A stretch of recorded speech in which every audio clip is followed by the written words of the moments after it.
Sports in general and football in particular has over the years become a growing religion, one could say, on the African continent. All 54 nations can boast of a national football team.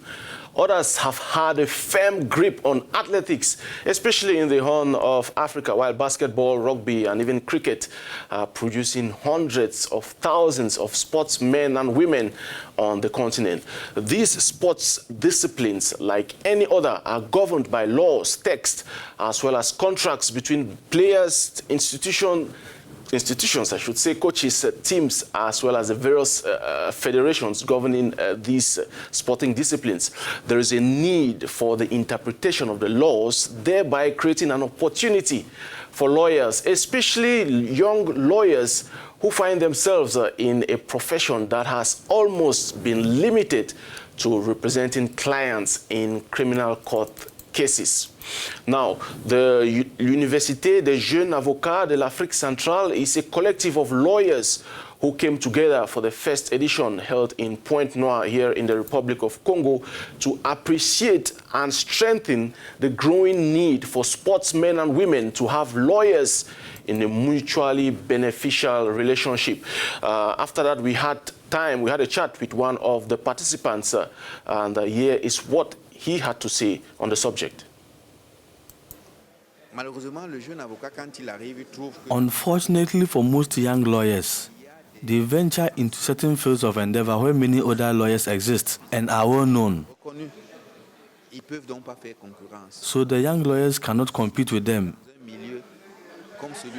How then would the young survive in such a situation?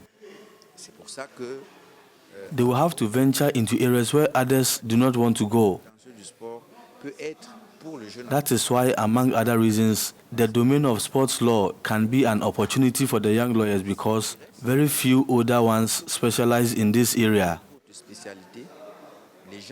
So if they specialize in the sporting field, they'll have clients to work with.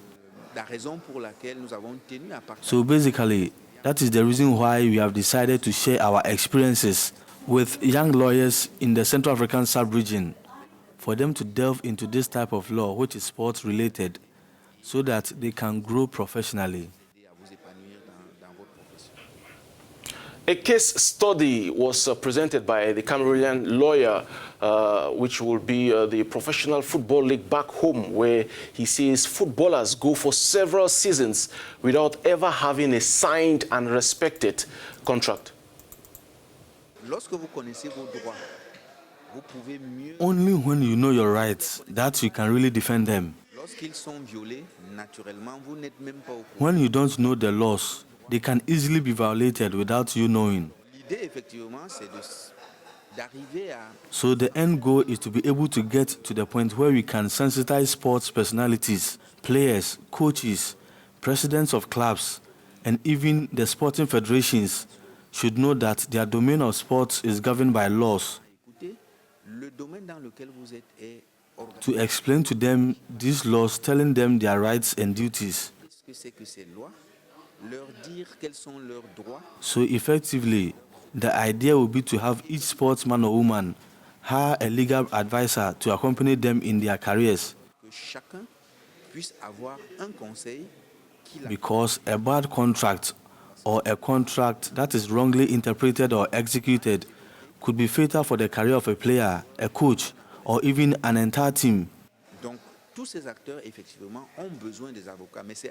All these persons need lawyers, but I think it is our responsibility as lawyers to make them see the importance. A very much needed partnership for the development of sports on the African continent. Get more sports updates and news on africanews.com. Bye-bye for now.